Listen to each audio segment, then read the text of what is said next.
தியானமும் வேதாந்த கல்வியும் சன்னியாசுக்குரிய கடமைகள். நீங்கள் இதெல்லாம் தவிர்த்துட்டு வெறியர்களுடன் ஆடுவது ஏன் அப்படின்ற. வெறியர்களாம், நாம சங்கீர்த்தனம் பண்ணுறவங்க வெறியர்களாம்.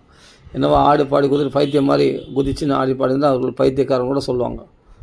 அப்படி மாதிரி இருக்கீங்களே அப்படின்ட்டு கேட்குறாரு. அது மட்டும் இல்லை, இவருடைய தேஜஸை பார்த்த உடனே இறங்கிட்டாங்க சன்னியாசிகள்லாம். அங்கே இருக்கிற காசியில் உள்ள சன்னியாசிகள்லாம் அதெல்லாம் சங்கர சம்பிரதாயத்தில், ஆதிசங்கர சம்பிரதாயத்தில் வரக்கூடிய பகவத் பாதாச்சாரிய சம்பிரதாயத்தில் வரக்கூடியவர்கள் எல்லாமே.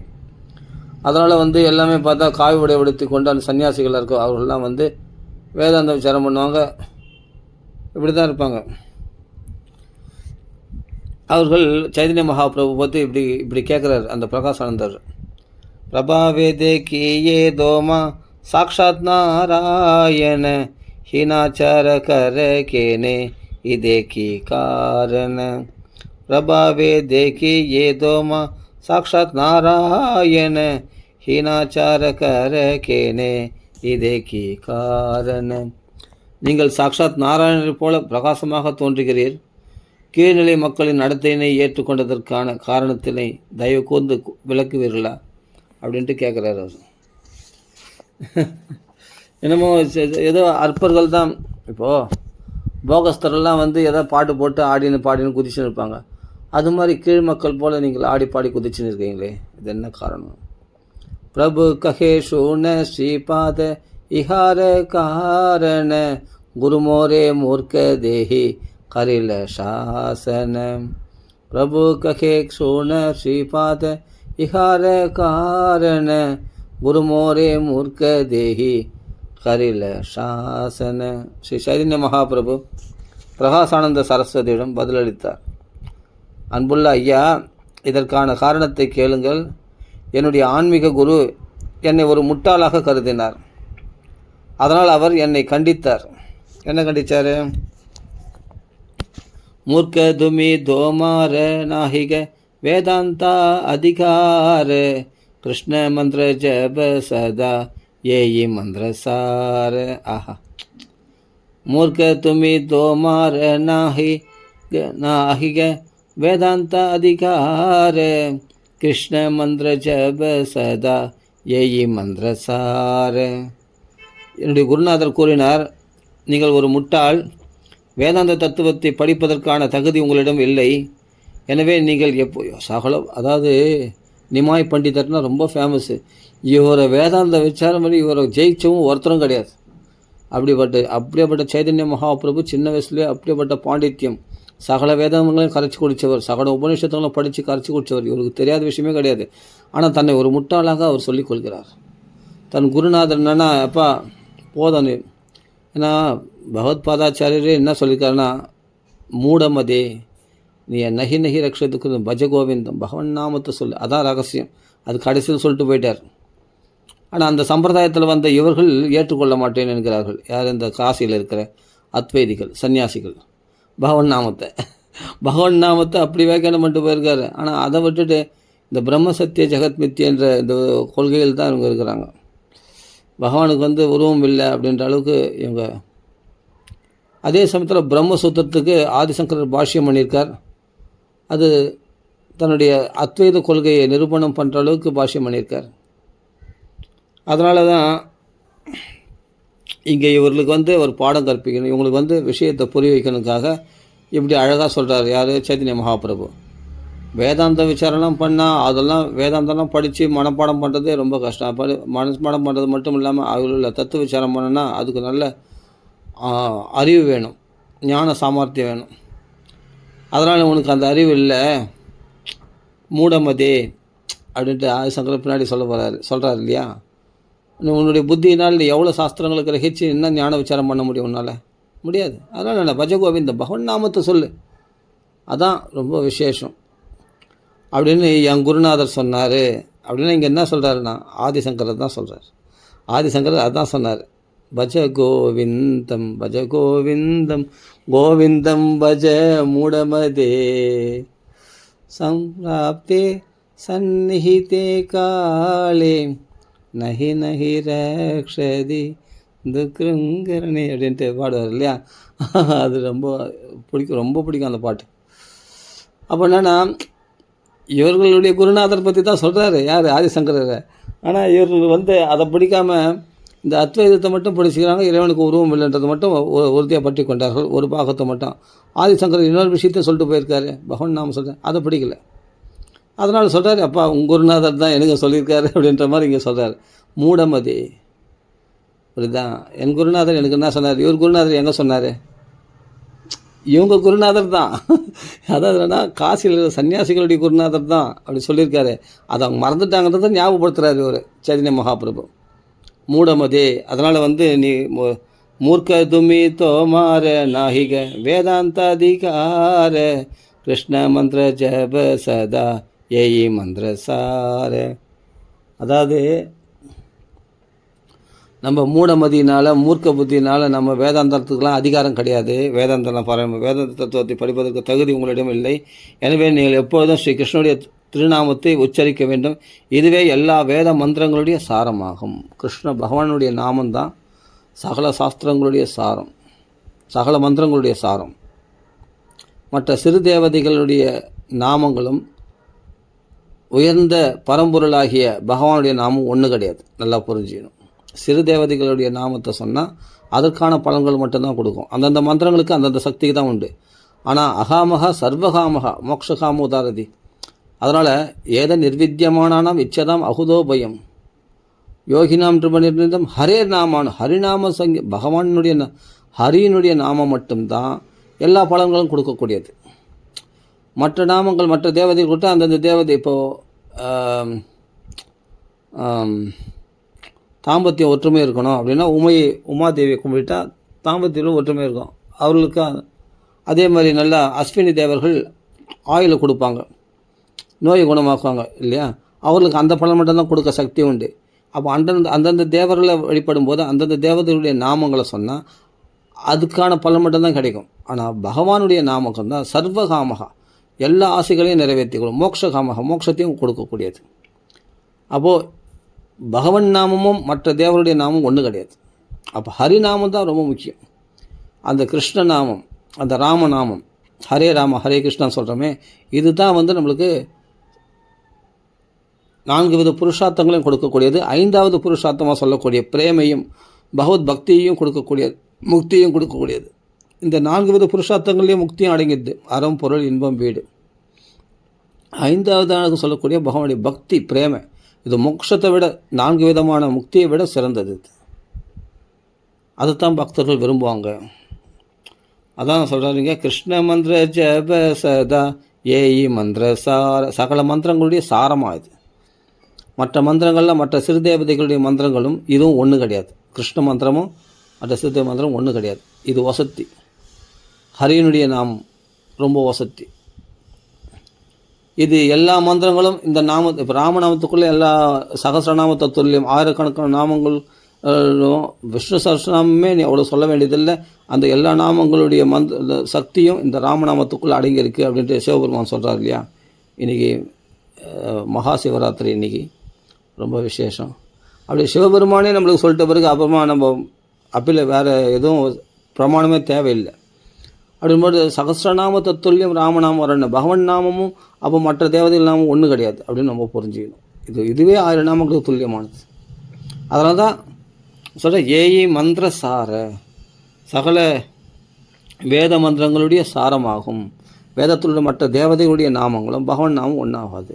இது எல்லா மந்திரங்களுடைய சாரமானது அப்படின்னு தெரிஞ்சுக்கணும் அப்படின்றார். அப்புறமா இன்னொரு விஷயம், இது வந்து யாருக்கு சொல்கிற, பிரகாசானந்த சுவாமிகளை சொல்கிறது. பிரகாசானந்த சரஸ்வதி இடத்துல அவர் சன்னியாசி, அவர் இடத்துல சொல்கிறார். சன்னியாசிகள் தலைமை பீடத்தில் இருக்கக்கூடிய பிரகாசன் சரஸ்வதி இடத்துல சைதன்ய மகாபிரபு சொல்கிறார். இவர் வந்து 24 வயசு, சின்ன வயசு தான் இவர். அப்போ சொல்கிறார்,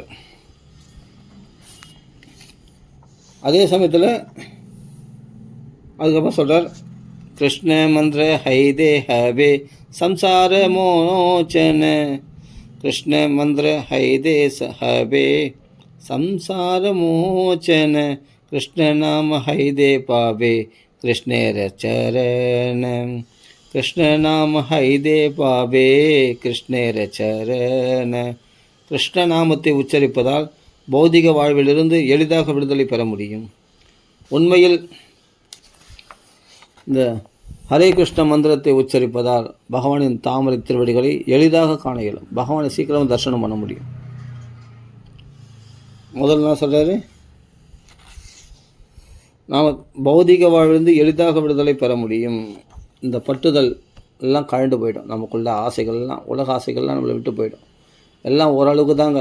ஆரம்பத்தில் ஜெபிக்கிறவங்களுக்கு தான் கஷ்டம். போக போக போக அதே 24 மணி நேரம் பகவான் நாமத்தை சொல்கிறவங்களுக்கு அவங்களுக்கு பௌதிக வாழ்ந்து எளிதாக சுலபமாக அவர்கள் எல்லா ஆசைகளையும், இந்த சம்சார மோச்சனை, இந்த சம்சாரத்தில் ஏற்படும் தாபங்களிலிருந்து விடுதலை அடைந்து விடுவார்கள். சம்சாரத்தில் ஏற்படக்கூடிய மோகத்திலிருந்து, ஆசைகளிலிருந்து, பயத்திலிருந்து, எல்லாத்துலேருந்து அவங்களுக்கு விமோச்சனை ஏற்பட்டோம். அதான் சொல்கிற சம்சார மோச்சனை.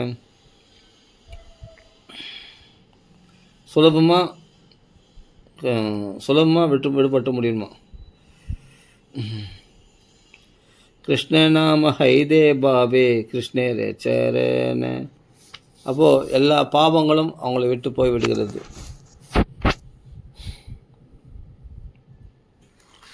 அதாவது பாபேன்னு பெறுவர் அப்படின்னு அர்த்தம்.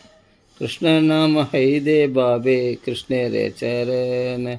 அதாவது பகவான் திருவடிகளை சீக்கிரமாக காணுவார்கள் என்று சொல்லப்படுகிறது. அதாவது சொல்கிற நாம வினு கலிகாலே நாஹி ஆரதர்ம. நாம வினு கலிகாலே நாஹி ஆரதர்ம. சர்வமந்திர சார நாம ஏயி சாஸ்திர மர்ம. சர்வமந்திர சார நாம ஏயி சாஸ்திர மர்ம. இக்கலியுகத்தில் திருநாமத்தை உச்சரிப்பதை தவிர வேறு எந்த தர்மமும் இல்லை. இதுவே எல்லா வேத மந்திரங்களுடைய சாரமாகும். இதுவே எல்லா சாஸ்திரங்களின் பொருளாகும் அப்படின்னு சொல்கிறார். இப்படி நாம மகிமை சொல்லிகிட்டே வர்றார் யார்? சைதன்ய மகாபிரபு. ஏத பள்ளி ஏக ஸ்லோக ஷிகா இல மோரே கண்டே கரியே ஸ்லோக கரிஹ விச்சாரே. ஹரே கிருஷ்ணா மகாமந்திரத்தின் சக்தியை விவரித்த பிறகு என்னுடைய ஆன்மீக குரு எனக்கு மற்றொரு ஸ்லோகத்தையும் கற்றுக் கொடுத்தார். யார் இது சொல்கிறார்? என் குருநாதர் இதெல்லாம் உபதேசித்தார். இப்போ என்னன்னா, இவர் சின்ன பையன், அவர் பிரகாசம் சொல்ல வயசில் பெரியவர். அதனால் நம்ம உபதேசமாக பண்ணக்கூடாது. அது என்ன பண்ணுறாரு, என் குருநாதர் எனக்கு இப்படி உபதேசம் பண்ணார் அப்படின்ட்டு. நீ முட்டாள், நீ வேதாந்தத்துக்கு அதிகாரம் கிடையாது. நீ வெறுமனே பகவான் நாமா, இதான் எல்லா மந்திரங்களுடைய சாரமானது. இதை பிடிச்சிக்க போ. ஹரே கிருஷ்ணா கிருஷ்ண கிருஷ்ணா ஹரே ஹரே, ஹரே ராம ராம ராம, இதை பிடிச்சிக்க போ, அவ்வளோதான் அப்படின்ட்டு சொல்லிட்டாராம். அதனால் நம்மளுக்கு பௌதிக பந்தங்கள்லேருந்து விடுபட முடியும், சம்சாரத்துலேருந்து விடுதலை அடைய முடியும், எல்லா பாவங்களும் விடுதலை அடைய முடியும், சீக்கிரமாக பகவானை தரிசனம் பண்ண முடியும் அப்படின்னு குருநாதருடைய வாக்கியத்தை அந்த ஒரு வார்த்தை தான் போதும். நிறைய குருநாதர்கள் நிறைய வார்த்தைகளை கேட்டு கடைப்பிடிக்காமல் போகிறத காட்டிலும் சும்மா குருநாதர் வார்த்தை கேட்டு ஆனால் ஒன்றுமே கடைப்பிடிக்கிறதில்லை. ஆனால் அதுவே பலன்தான். குருநாதருடைய திருமுகத்தை பார்க்குறதே ஒரு பெரும் பாக்கியம்தான், இல்லைன்னு சொல்ல வரல. ஆனால் கேட்குறான், ஆனால் கடைப்பிடிக்க மாட்டான். பல மகான்கள் நிறைய விஷயம் கேட்டோம், ஆனால் ஒன்றுத்தையும் கடைப்பிடிக்கல அப்படின்றது பெருமையா? ஏதாவது ஒரு மகாத்மாக்கள் ஒரு உபதேசம் கேட்டானா, அதை உறுதியாக பற்றி கொண்டானா, அவனால் சீக்கிரமாக கரையேறிட முடியும். ஒரே ஒரு உபதேசம் தான் பெற்றான், ஆனால் அந்த ஒன்று பிடிச்சிட்டு அவன் ஜென்மாவை கரையேறிடும். அதுபோல் எவ்வளோ பேர். அதான் சொல்கிறார், வச்சன ரச்சனம் ஏகம் கேவலம் ச ஆகலைய ஜெயதி ஜெகதி மாயாம் யஸ்ய காயாதவஸ்தே. வச்சன ரச்சனம் ஏகம் கேவலம் ச ஆகலைய. பிரகலாதன் கயாதனுடைய புத்திரன். நாரதனுடைய அந்த ஒரு வார்த்தை நாராயணான்னு இதை பிடிச்சிக்கொன்னா, அந்த நாமத்தை பிடிச்சின்னு உலகமாயை ஜெயதி ஜெகதி மாயாம், உலகமாயை ஜெயிச்சிட்டாராம். சுலபமாக சம்சார சாகரத்தை கடந்துட்டாராம் பிரகலாதன். அப்போ குருநாதருடைய ஒரு வாக்கியம் கர்ப்பத்தில், அதுவும் உபதேசம் பெற்ற அந்த வாக்கியம், அதை பிடிச்சிட்டு ஜென்மா முழுதும் அப்படி ஆனந்தமாக நாராயண நமோ நாராயணம் நாராயண மந்திரம் அதிலே நாரும் பேரும் பகவான் நாமத்தை சொல்லி சொல்லி சொல்லி சொல்லி சொல்லி அவ்வளவு பேரானந்தம் அனுபவித்தார் பிரகலாதன். ஆனால் அதை பொறுக்க மாட்டாமல் ஹிரண்யகசிபு பல சோதனைகள் உண்டு பண்ணான். ஆனால் இவர் ஆனந்தத்துக்கு குறைவே கிடையாது. கட்சியில் ஹிரண்யகசிபு தான் அழிஞ்சான். ஏன் சொல்ல வரேன்னா, மகான்கள் அந்த கர்ப்பத்தில் ஒரு தடவை உபதேசம் அது போதும். அந்த மகானுடைய வார்த்தை கரண்ட்டு மாரி பாஸ் ஆகும், பசு மரத்தாணி போல் பதிஞ்சிடும். அது பிறகு அது உன்னை இயக்கிடும், அது உன்னை பகவான் நாமா சொல்ல வச்சிடும், உன் ஜென்மாவை கரையேற்ற செய்யும். இதுதான் விஷயம். அதுபோல் சைதன்ய மகாபிரபுவுக்கு குருநாதர் சொன்ன அந்த ஒரு விஷயத்தை கெட்டியாக பிடிச்சிருந்தார். குருநாதர் சொல்லிட்டானே இனிமேட்டு வேதாந்தமாவது புராணமாவது எல்லாத்தையும் தூக்கி ஓரம் கட்டு, பகவன் நாமா போதும்னு சொல்லின பிறகு இனிமேல் நாமா ஒன்று போதும், அவ்வளோதான். வேதாந்தத்தில் எனக்கு அதிகாரம் கிடையாதுப்பா, அது எது படிக்கணும், நான் வேதங்கள் உபநிஷத்துலாம் படிக்கிறது எனக்கு அதிகாரம். இந்த நாமத்தை பிடிச்சிக்கினார், இதுவே பகவானை காட்டி குத்துறோம். பகவான் எனக்கு சம்சார மோச்சனை, சம்சாரத்தில் கரையேற்றி எனக்கு மோட்சத்தையும் கொடுத்துரும் அப்படின்னு சொல்லியிருக்காரு. இதை விட வேறு என்ன வேணும்? அந்த குருநாதருடைய வார்த்தையில் விசுவாசம் வேணும், அவ்வளோதான். அதை நான் பற்றி கொண்டேன் என்று சொல்கிறார். ஹரே கிருஷ்ண மகாமதத்தின் சக்தியை விவரித்த பிறகு என்னுடைய ஆன்மீக குரு எனக்கு மற்றொரு ஸ்லோகத்தை கற்றுக் கொடுத்தார். இன்னொரு ஸ்லோகத்தை எனக்கு கற்றுக் கொடுத்தாருன்னு சைதன்ய மகாபிரபு சொல்கிறார் அந்த பிரகாசானந்த சரஸ்வதி இடத்துல. அதனை எப்பொழுதும் என்னுடைய தொண்டையில் வைத்து கொள்ளும்படி அறிவுறுத்தியுள்ளார். என்ன ஸ்லோகம் அப்படின்னா, ஹரேர் நாம ஹரேர் நாம ஹரேர் நாம இவ கேவலம் ஹலோ நாஸ்தேவன் நாஸ்தேவன் நாஸ்தேவ கதிரன்யதா. இதுதான் உபநிஷத்தில் நாரதர் சொல்லக்கூடிய விஷயம். பகவன் நாமத்தை தவிர கலியுகத்தில் கரையத்து ஒரு வழி கிடையாது. 3 தடவை சொல்கிறார். 3 தடவை சொல்கிறாருன்னா சத்தியம்னு அர்த்தம். இந்த கலியுகத்தில் ஆன்மீக முன்னேற்றம் அடைவதற்கு பகவானுடைய திருநாமத்தை தவிர திருநாமத்தை தவிர திருநாமத்தை தவிர அப்படின்னு முதல்ல ஹரேர் நாம ஹரேர் நாம ஹரேர் நாம இவ கேவலம், திருநாமத்தை தவிர திருநாமத்தை தவிர திருநாமத்தை தவிர வேறு வழி இல்லை. ஹலோ நாஸ்தேவ நாஸ்தேவ நாஸ்தேவ, வேறு வழி இல்லை வேறு வழி இல்லை வேறு வழி இல்லை, வேறு எந்த கதியும் கிடையாது. கதிர் அந்யதா, வேறு கதி கிடையாது அப்படின்னு தீர்மானமாக சொல்லிட்டார் என் குருநாதர். இந்த ஒரு ஸ்லோகத்தையும் எனக்கு உபதேசம் பண்ணார். ஹரே கிருஷ்ண மகாமந்திரம்னு உபதேசம் வாங்கிட்டு அப்புறமா இந்த நாமத்துக்கு அடுத்தது இன்னொரு ஸ்லோகம் உபதேசம் பண்ண. என்ன உபதேசம்னா, ஹரேர் நாம ஹரேர் நாம ஹரேர் நாம இவ கேவலம் ஹலோ நாஸ்தேவ நாஸ்தேவ நாஸ்தேவ கதிரன்யதா. இதுதான் நான் உபதேசம் பெற்றது, அதனால் நான் பிடிச்சிட்டேன் அப்படின்ட்டு சைதன்ய மகாபிரபு அங்கே சன்னியாசிகளிடத்தில் தெரிவிக்கிறார். ஏயி ஆக்ஞா பாக்ஞா நாம லயி அனுக்ஷண நாம லைத்தே மோர பிராந்த ஹைலமான. ஏயி ஆக்ஞா பாக்ஞா நாம லயி அனுக்ஷண நாம லைத்தே மோர பிராந்த ஹைலமான. இது கட்டளை ஆன்மீக குருவிடமிருந்து பெற்றதால் நான் எப்போதும் திருநாமத்தை உச்சரிக்கிறேன். குருநாதரோட கட்டளை இட்டார்னா அதுக்கு பிறகு இனிமேல் வேறு அங்கே இந்த குதிரைக்கு இந்த இது கட்டின மாதிரி இந்த கண்ணனை கட்டுவாங்க இல்லையா, அந்த பக்கம் இந்த பக்கம் பார்க்காதபடி, அவ்வளோதான். இனிமேல் ஒரே வழி தான், அவ்வளோதான், அந்த பாட்டை தான் போயிடணும். குதிரைக்கு லாடம் கட்டின மாதிரி அந்த கண்ணில் அவ்வளோதான், ஒரே பாதை. அதனால் கட்டளை ஆன்மீக குருவும் பெறப்பட்டதால் நான் எப்போதும் திருநாமத்தை உச்சரிக்கிறேன். ஆயிரம் திருநாமத்தை உச்சரித்து நான் குழம்பி விட்டதாக எண்ணினேன். எனக்கு பைத்தியம் பிடிச்சி போச்சு, பித்து பிடிச்சி போச்சு அப்படின்னு நான் நினைக்கிறேன். பிராந்த ஹைலமான அப்படின்றார். எனக்கு அப்படியே பித்து பிடிச்சி போச்சு, இந்த நாமத்தில் ருச்சி அதிகமாகி அந்த நாமத்தில் அப்படியே பைத்தியம் பிடிச்சி போச்சு. அந்த நாமே உச்சரிக்கிறேன், அந்த நாமே அவ்வளோ சுவையாக இருக்குது. எனக்கு என்னன்னே தெரில, இந்த நாமத்தை என்னால் விட முடியல. என்ன அது சொல்ல என்னால் குதிக்கணும் போல தோணுது, ஆடணும் போல தோணுது. என்னமோ என்ன அறியாமல் உடம்புலாம் புல்லரிப்பு ஏற்படுது. இனம் புரியாத ஒரு சந்தோஷம், இனம் புரியாத ஒரு கண்களில் கண்ணீர் மல்குது. என்னமோ இது மாதிரி ஒரு மாற்றங்கள்லாம் எனக்குள்ளே ஏற்படுது. நான் பிராந்தம் பைத்திய பிடிச்ச மாதிரி ஆகிட்டேன்னா அப்படின்னு தனக்குத்தானே இந்த குழப்ப நிலை எனக்கு ஏற்பட்டு விட்டது அப்படின்னு சொல்கிறார் சைதன்ய மகாபிரபு. தைஜதரி தே நாரி ஹைலாம உன்மத்த ஆசி காந்தி நாசி காயி ஜெய்சே மதமத்த. தைஜதரி தே நாரி ஹைலாம உன்மத்த ஆசி காந்தி நாசி காயி ஜெய்சே மதமத்த. அதாவது இந்த தூய பரவசத்தில் பகவானின் திருநாமத்தை உச்சரிக்கையில் நான் என்னை இழக்கின்றேன், என் நிலையிலே நான் இல்லை, அவ்வளோதான். இந்த ஹரே கிருஷ்ணா மகாமந்திரம் சொல்ல சொல்ல சொல்ல சொல்ல ராம ராம ராம ராம ராம ராம் பகவான் நாமம் சொல்ல சொல்ல நம்ம நிலை போயிடும். அந்த நாமம் தான் நம்மளை ஆளும்.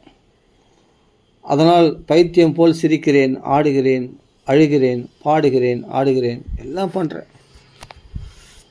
தபே தை ஜதரி மணி करिलो विचार कृष्ण नाम ज्ञानाचन्न है इल आमार.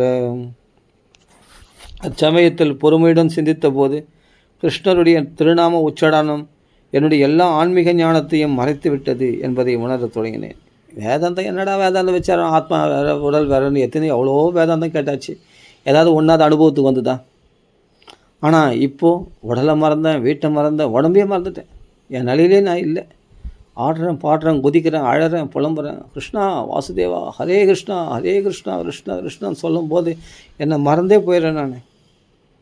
அதான் ஆச்சரியமாக இருக்குது. அப்போது எல்லா ஆன்மீக ஞானத்தை அப்போது இங்கே என்ன சொல்ல, தன்னை முட்டாள காண்பிச்சுக்கிறார். எனக்கு எல்லா ஆன்மீக ஞானத்தையும் மறைத்து விட்டு நாம நான் என்ன பண்ணுறது? நீங்கள் சொல்கிற வேதாந்த விசாரம்லாம் நான் பண்ண முடியலையே, என்னால் தியானம் பண்ண முடியலையே அப்படின்னு தன்னை தாழ்த்தி பேசுகிறார் சைதன்ய மகாபிரபு.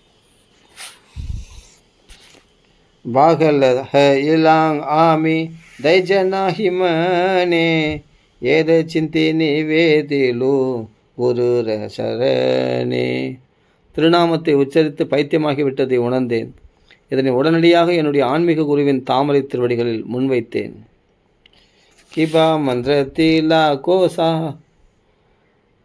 திபா கிபா மந்திரத்திலா கோ சாக்கி கிபா தார பல ஜபித்தே ஜபித்தே மந்திர கரில பாகல. அதாவது, அன்புள்ள பிரபுவே, தாங்கள் எனக்கு எத்தகைய மந்திரத்தினை வழங்கினீர்? குரு போய் கேட்குறாராம் சைதன்ய மகாபிரபு. அன்புள்ள பிரபுவே, தாங்கள் எனக்கு எத்தகைய மந்திரத்தினை வழங்கினீர்? இந்த மகா மந்திரத்தை ஜெபித்து நான் பைத்தியமாகி விட்டேனே அப்படின்றார். சொல்கிறார், ஹாசாய நாசாய மோரே கராய கிரந்தன ஏத சுனி குரு ஹாசி பலிலா வச்சன. ஆசாய நாசாய மோரே கராய கிரந்தன ஏத சுனி குரு ஹாசி பலிலா வச்சன. திருநாமத்தை பரவசத்துடன் ஜெபிப்பது என்னை ஆடச் செய்கிறது, சிரிக்கச் செய்கிறது, அழச் செய்கிறது. இவை எல்லாவற்றையும் கேட்டு என் ஆன்மீக குரு புன்னகையுடன் பேசத் தொடங்கினார். அவருடைய ஆன்மீக குரு புன்னகையுடன் சொல்கிறாராம், கிருஷ்ண நாம மகா மந்திர ஏயித ஸ்வபாவ ஜெய ஜபேதார கிருஷ்ணே உபஜயே பாவ. கிருஷ்ண நாம மகா மந்திர ஏயித ஸ்வபாவ ஜெய ஜபேதார கிருஷ்ணே உபஜயே பாவ. ஹரே கிருஷ்ணா மகாமந்திரத்தை ஜபிப்பவர் உடனடியாக கிருஷ்ணருக்கான பிரேமை பரவசத்தினை வளர்த்து கொள்கிறார். அந்த அன்பு பரவசத்தினை வளர்த்து கொள்கிறார். இதுவே அந்த மகாமந்திரத்தினுடைய சுபாவமாகும். அது தன் தன்மையை வெளிப்படுத்துகிறோம். நாம உன்னுடைய தகுதி எதிர்பார்க்காது, அது தன் தன்மையை வெளிப்படுத்துகிறோம். அது பிரேமையை கொடுக்கறதுன்றது, அது ஒன்று ஆட்டம் காண வைக்கிறது. பாஞ்சினர் ராம ராம ராம ராமன் குதிக்கிறார், ஆடுறாரு, பாடுறாரு, குதிக்கிறாருன்னா அது அவருடைய, அது நாமும் பண்ணுற வேலை. ஜெயத்யதி போலோ ராம, ராமனுடைய பலமாக, அது ராமநாமத்துடைய பலமாக. அப்படி ஆடுறாரு, பாடுறாரு, குதிக்கிறாரு. இந்த குரங்குலாம் வானர்கள்லாம் குதிக்கும். ராம ராம ராம ராமன் சொன்னால் அப்படி பிரேமையில் குதிக்கும், ஆடும், பாடும். அதான் சொல்கிறேன், எப்படி இருப்பார் ஆஞ்சநேய சுவாமி? எத்த எத்த ரகுநாதகீர்த்தனம் தத்திரத்த கிருதம் அஸ்த அஞ்சலியும் பாஷ்பவாரி பரிபூர்ணலோச்சனம் மாருதியம். நம்ம அந்த இடத்துல பிரேம அஞ்சலி அப்படியே சிப்லா கட்டை கையில் வச்சுட்டு ஆடின்னு பாடி குதிச்சுன்னு அந்த இடத்துல கண்களில் கண்ணீர் மல்க அந்த பிரேமையோடு இருப்பாராம். பாஷ்பவாரி பரிபூர்ணலோச்சனம் மாருதியம் நமத ராட்சசாந்தகம். அப்போ நாமத்துடைய நோக்கம் என்ன? பிரேமை தான். அந்த பிரேமையில் தான் தன்னுடைய பிரபுவனுடைய ரகுநாத கீர்த்தனத்தை கேட்ட உடனே அப்படி புல்லரிச்சு போகிறது ஆஞ்சநேய சுவாமி. இப்படி அந்த பிரேமையில் மிதக்கிறார். அப்போது அந்த பரவசத்தை வளர்த்து கொள்கிறார்கள் அவர் பகவான் நாமத்தை சொல்ல சொல்ல. இதுதான் அந்த மந்திரத்துடைய சுபாவமாகும். அதனுடைய சுபாவமே அப்படிப்பட்டது தான். பகவான் அவங்களுக்குள்ளே வெளிப்படுறார் அப்படின்னு புரிஞ்சுக்கணும்.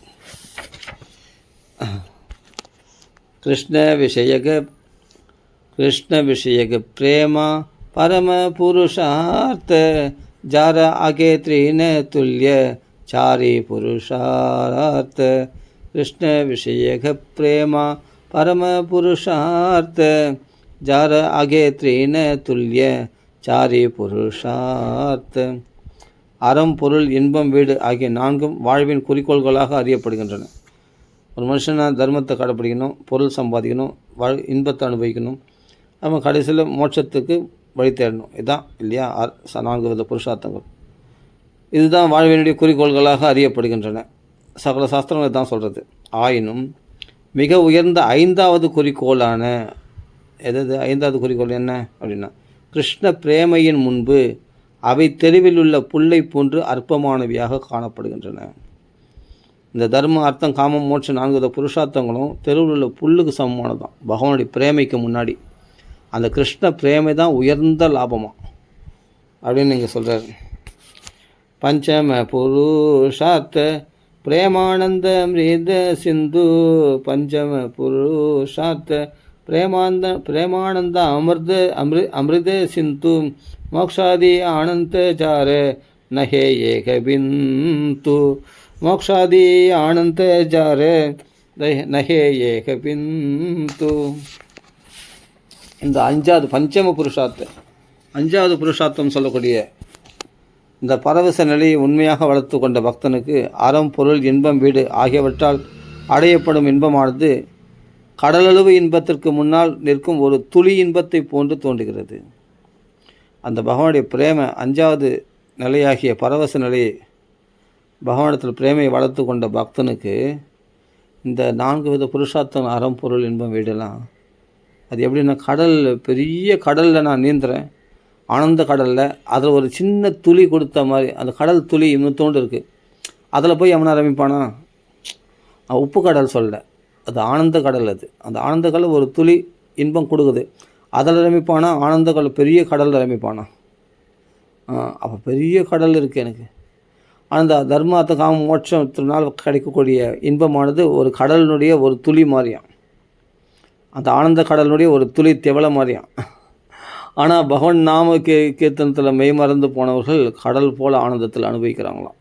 அப்படி சொல்ல அப்படிப்பட்ட பிரேம சாகரத்தில் முழுக்குகிறார்கள் அப்படின்னு தெரிஞ்சுக்கணும். கிருஷ்ண நாமேர பல பிரேமா சர்வ சாஸ்திரே கயே பாக்கிய சேயி பிரேமா தோ பாக்கிய சேயி பிரேமா தோமாய கரில உதயம். பிரேமையே கிருஷ்ணநாமத்தின் பலனாகும். நல்லா புரியும். கிருஷ்ணநாமேர பல பிரேமா சர்வ சாஸ்திர கயே பாக்கிய சேயி பிரேமா தோமாய ஹரில உதயம். பிரேமையே கிருஷ்ணநாமத்தின் பலனாகும். ஒவ்வொருவரும் தன்னில் உறங்கிக் கொண்டுள்ள அந்த பிரேமையினை நமக்குள்ள ஆத்மஸ்வரூபம் மறைஞ்சிருக்கு. இந்த தேகம்தான் மனசு முக்குணங்களாகிய மாயை இவைகளால் மறைக்கப்பட்டிருக்கிறது. இந்த குணங்கள் தான் நமக்குள்ள காமம் குரோதம் லோபம் மோகம் மதம் ஆச்சரியம் போன்ற பலவிதமான உலக விஷயங்களில் நம் மனசு ஈடுபடுதே தவிர ஆத்மாவாகிய அந்த தூய ஆனந்தமாகிய அந்த ஆத்மஸ்வரூபமானது வெளிப்படுறதில்லை. இந்த மாயை மறைச்சிது. அதான் இந்த குணவிருத்திகளால் உலக விஷயங்கள் ஈடுபடுறதுனால. அப்போது அந்த உறங்கி கொண்டிருக்கிற அந்த ஆத்மஸ்வரூபத்தை தட்டி எழுப்பிடுமா இந்த பகவான் நாமாவானது. அது என்ன பண்ணுமா, அந்த ஆத்மா தன் ஸ்வரூபத்தை தன்னுடைய சுபாவத்தை வெளிப்படுத்தணும். அது பிரேமை தான் அதனுடைய ஸ்வரூபமே. அந்த ராதை கிருஷ்ணனை இயங்குகிற அந்த ஜீவாத்மாவினுடைய உண்மையான தாகமானது பரமாத்மா அடைவது தான். அந்த தாபத்தை அதிகரிக்க செய்திருமா. அந்த பகவத் உணர்வை நமக்குள்ளே இருக்கிற பரமாத்மா ஏக்கத்தை பகவான் அடையணுன்ற அந்த தாபத்தை அதிகரிக்க செய்திருமா அந்த உணர்ந்த ஸ்திதியை. அப்போ அந்த கீழ்நிலைகளான ஆசைகள் காமக்ரோதங்கள்லாம் அற்று போயிடுமா. இவைகளெல்லாம் சக்தியற்று போயிடும். அந்த உயர்ந்த நிலை, அந்த உயர்ந்த உணர்வு, அந்த பிரேமை நமக்குள்ளே எழும்ப ஆரம்பிச்சுன்னா அப்போ தான் பகவான் நாம வேலை செய்யுதுன்னு அர்த்தம். இதுதான் நாமத்துடைய நோக்கமே. உன்னுடைய கீழ்த்தரமான இச்சைகள் கீழ்த்தரமான உணர்வுகளை எல்லாம் போக்கி உனக்குள்ளே இருக்கிற ஆழ்ந்து தூங்கி கொண்டு இருக்கிற அந்த ஆத்ம உணர்வை தட்டி எழுப்புவது தான் அந்த நாமத்துடைய நோக்கமே. அதை தட்டி எழுப்பது மட்டும் இல்லை, அதை அதிகரிக்க செய்கிறது. மேலும் மேலும் சொல்ல சொல்ல அந்த நாமம் அந்த ஆத்ம உணர்வை அதிகரிக்க செய்யும். அந்த நமக்குள்ளே இருக்கிற சச்சிதானந்த ஸ்வரூபமானது பிரகாசிக்க செய்யும். அந்த கிருஷ்ணன் நமக்குள்ளே தெரிய ஆரம்பிச்சிடுவோம். அதுதான் நோக்கமே. அதனால் உறங்கி கொண்டுள்ள அந்த பிரேமையினை எழுப்ப செய்ய வேண்டும் என்பதே எல்லா சாஸ்திரங்களுடைய இறுதி முடிவாகும். இந்நிலையை ஏற்கனவே அடைந்து விட்டதால் நீங்கள் மிகவும் அதிர்ஷ்டசாலி. அதாவது என்னென்னா, இப்போ கிண்டல் பண்ணுற மாதிரி அங்கே என்ன சொல்கிறாரு, பிரகாசானந்த சரஸ்வதிலாம் முக்தி ஆத்மா, நீங்களும் சன்னியாசிகள் ஆகிட்டீங்க, நீங்கள் இந்த நிலையெல்லாம் எட்டியிருப்பீங்க அப்படின்னு அப்படி சொல்கிறார். ஆனால் பகவன் நாமத்தில் தான் இது அடைய முடியும். ஆனால் இவர்கள்லாம் வந்து தங்கள் மோட்சம் அடைந்து விட்டதாக, அகம் பிரம்மாஸ்மி, நான் பிரம்மன், நாங்கள் பிரம்மம் என்று உணர்ந்து விட்டோம் அப்படின்னு தாங்களை சொல்லிக்கிறாங்க. ஆனால் இன்னும் அடையலை. ஆனால் அதனால தான் அப்படி சொல்கிறார், நீங்கள் இதெல்லாம் நல்லா அடைஞ்சிட்டு இருப்பீங்க அப்படின்னு சொல்கிறார் சைதன்ய மகாபிரபு. பிரேமார ஸ்வபாவே கரே சித்ததனுக்ஷோப கிருஷ்ணரே சரண பிராப்தியே உபஜாய லோப. பிரேமார ஸ்வபாவே கரே சித்ததனுக்ஷோப கிருஷ்ணர சரண பிராப்தியே உபஜாய லோப. பிரேமையின் சுபாவம் என்னவெனில், இது ஒருவனின் உடலில் தெய்வீக அறிகுறிகளை ஏற்படுத்தி அவனை கிருஷ்ணருடைய தாமரை திருவடிகளில் புகலிடம் பெறுவதற்கு மேன்மேலும் பேராசை உள்ளவனாக மாற்றுகிறது. மேலும் மேலும் கிருஷ்ணரிடத்தில் அவன் திருவடி தாமரைகளில் அவனுடைய புகழ், அவனுடைய லீலைகளில் அப்படியே வெறித்தனமான ஒரு பக்தி, வெறித்தனமான ஒரு பட்டுதல், பேராசை அப்படி ஏற்பட செய்யுமா கிருஷ்ண பக்தியில், அப்படி திளைக்க செய்துமா. அதுக்கு தான் இந்த பகவான் நாமாவான். உன்னை வெறியத்தத்துக்கு தான் பகவான் நாமா. ராம ராம ராம ராம ராம ராம ராம ராமன்னு சொன்னால் அந்த ராமரிடத்தில் எல்லையற்ற ஒரு பிரேமை உங்களுக்குள்ளே உண்டாகும்.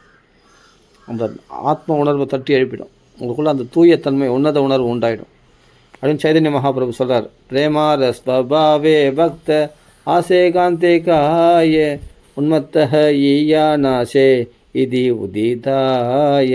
ஒரு உண்மையிலேயே பிரேமையை வளர்க்கும் போது அவன் இயல்பாகவே ஒரு பைத்தியக்காரனை போன்று சில நேரங்களில் அழுகிறான், சில நேரங்களில் சிரிக்கிறான், சில நேரங்களில் பாடுகிறான், சில நேரங்களில் அங்குமிங்கும் ஓடுகிறான். இந்த நிலை சித்திச்சிடும். இந்த சித்தன் போக்கம் சிவன் போக்கன்றாங்களே, அந்த நிலை சித்திச்சிடும். அப்புறமா அவனுக்குள்ளே எந்தெந்த மாற்றங்கள் உண்டாகும் சொல்கிறார். ஸ்வேத கம்ப ரோமான் சாஷு கத்கத வைவர்ணிய உன்மாத விஷாத தைர்ஜ கர்வ ஹர்ஷ தைன்ய ஏத பாவே பிரேமா பக்த கணேரே நாசாய. ஏத பாவே பிரேமா பக்த கணேரே நாசாய கிருஷ்ணரே அனந்தாமிருத சாகரே பாசாய.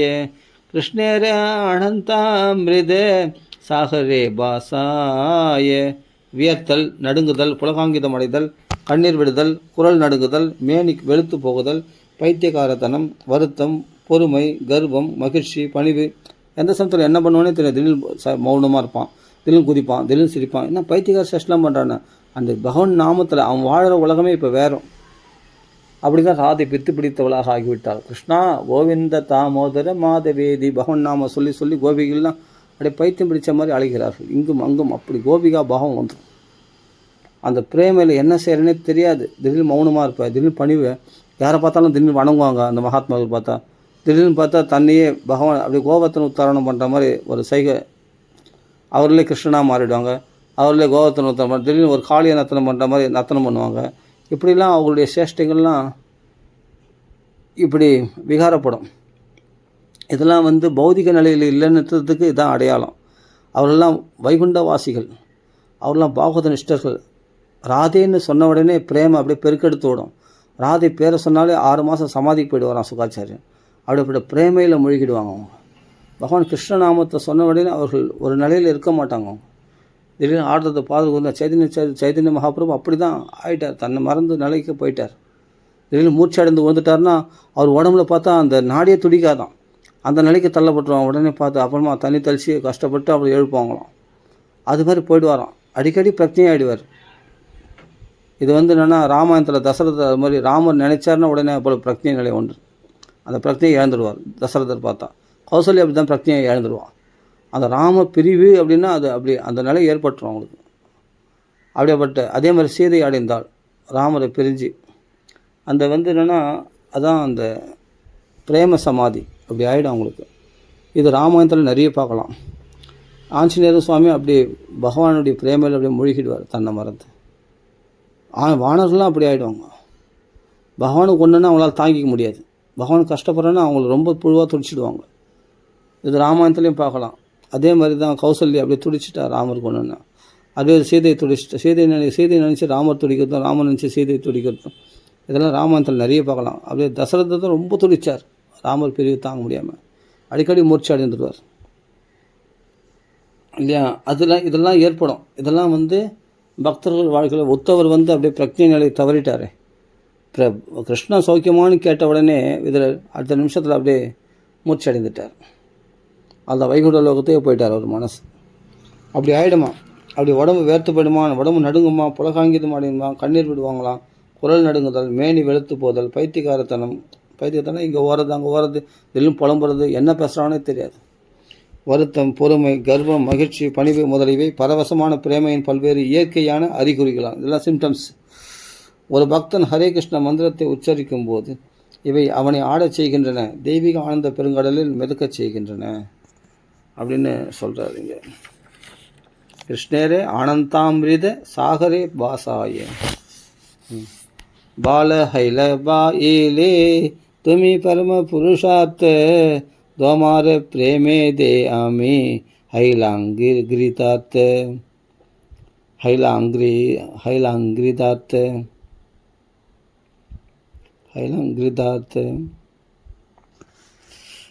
கிருதார்த்தனாகிறோம். அன்புள்ள மகனே, பிரேமையினை வளர்த்து வாழ்வின் மிக உயர்ந்த குறிக்கோளை அடைந்து விட்டீர். இது மிகவும் நன்று. இதன் மூலமாக நீங்கள் என்னை மிகவும் திருப்திப்படுத்தி விட்டீர்கள்.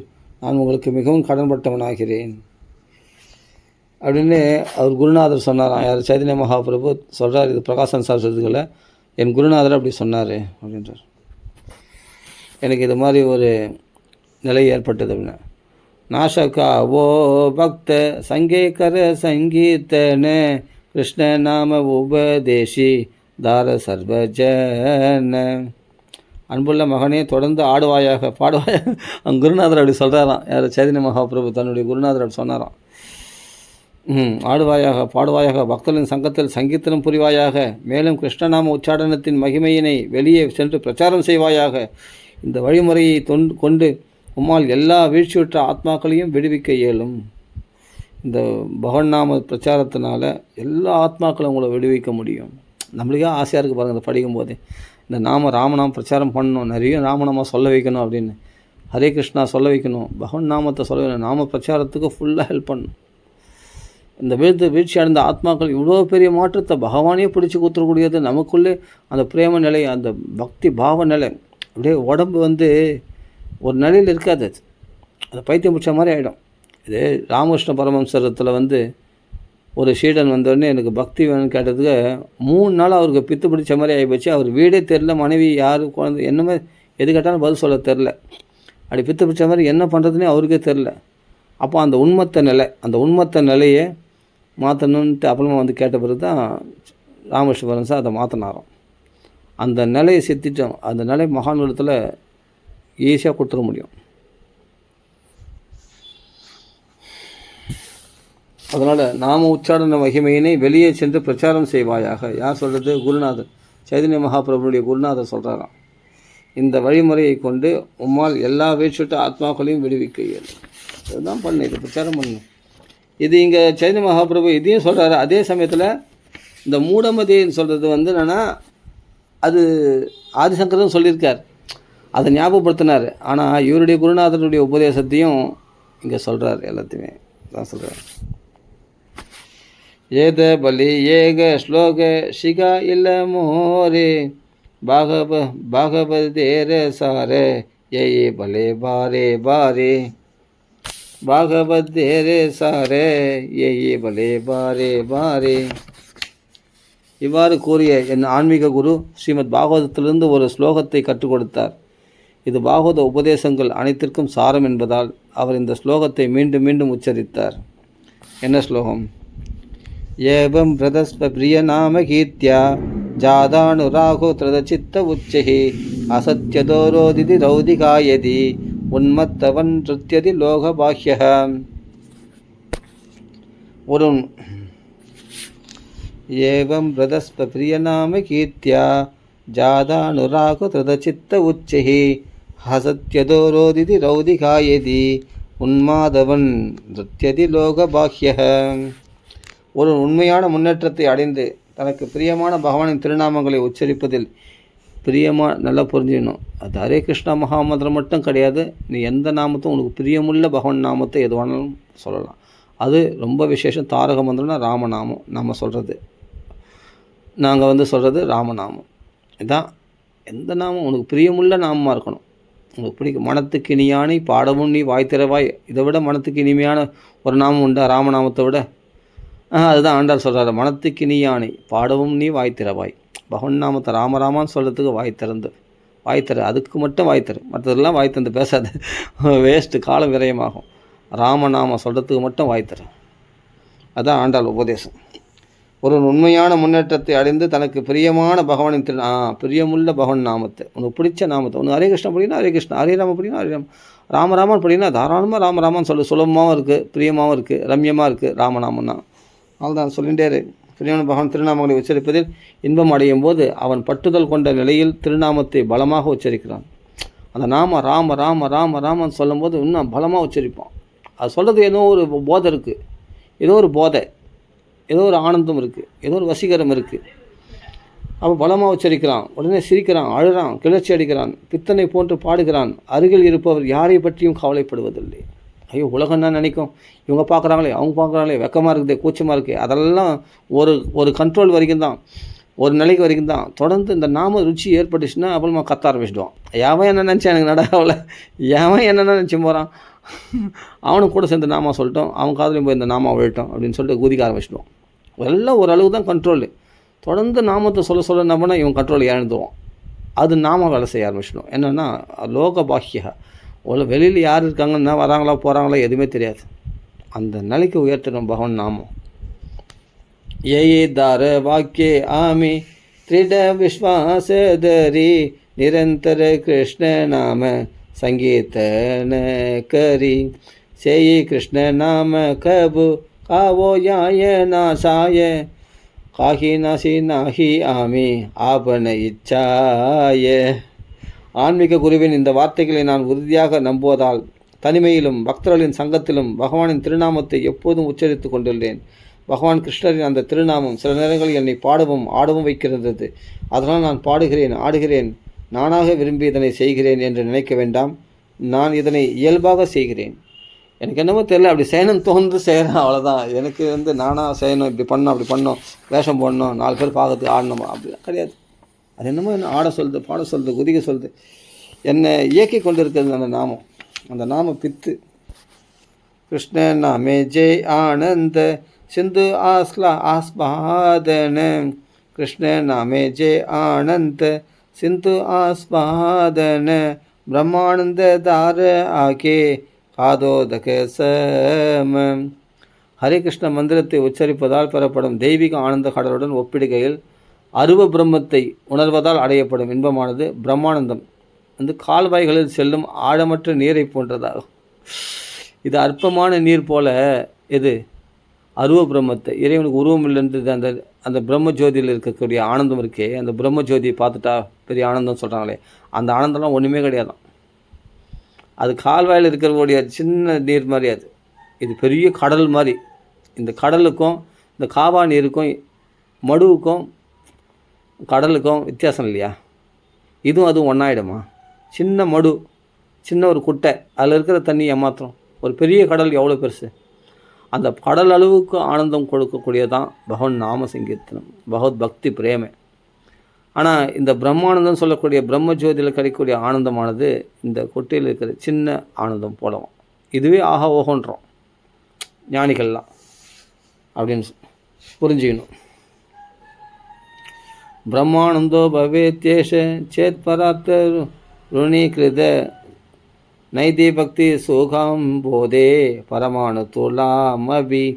இது பக்தி ரசாந்த சிந்துவில் சொல்லப்படக்கூடிய ஸ்லோகம். இது அருவ பிரம்மத்தை உணர்வதால் அடையக்கூடிய பிரம்மானந்தம் எனும் தெய்வீக ஆனந்தத்தினை கோடி மடங்கு அதிகரித்தால் கூட அந்த ஆனந்தம் தூய பக்தி தொண்டு எனப்படும் ஆனந்த கடலில் அணு அளவு பகுதி கூட ஒப்பிட இயலாததாகும்.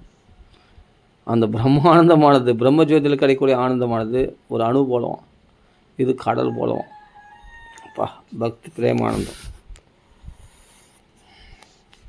இப்படிலாம் உபதேசம் பெற்றோடனே அவர்கள் என்ன பண்ணுறாங்க, எல்லாமே அந்த கிருஷ்ண பிரேமையில் பகவன் நாமத்தை சொல்ல ஆரம்பிச்சிடுறாங்க. அந்த பிரகாசானந்த சரஸ்வதி அப்புறமா என்னென்னா பிரம்மசூத்திரத்துக்கு பாஷ்யம் வேதனார் இல்லையா, யார் ஆதிசங்கர், அதை கண்டிக்கிறார்.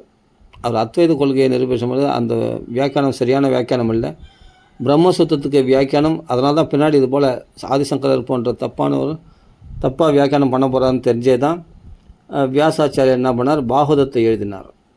பிரம்மசூத்திரத்துக்கு பாஷ்யம் எழுதினா பாகவதம், ஸ்ரீமத் பாகவதம் தான். அப்போ அதில் கிருஷ்ண பிரேமையை தான் பெருசாக சொல்லியிருக்கு. புரியுதா? அத்வைத கொள்கையினால் இப்போ என்ன பண்ணுவாங்க, இப்படி வியாக்கியானம் பண்ணுவாங்கன்னு தெரிஞ்சு தான் வியாசாச்சாரியர் முன்னாடி என்ன பண்ணுறார், இல்லை பிரம்மசூத்திரத்துக்கு பாஷ்யம் பாகவதம் தான் அப்படின்னு எழுதி வச்சுட்டு போயிட்டார் நமக்கு. அப்போது ஏன் ஆதிசங்கர் அப்படி செய்வார்? அவர் சிவபெருமானுடைய அவதாரமாச்சே, ஏன் அப்படி செய்தார்னா பகவானே அப்படி கட்டளையிட்டுக்கிறானா. பகவானே சிவபெருமான்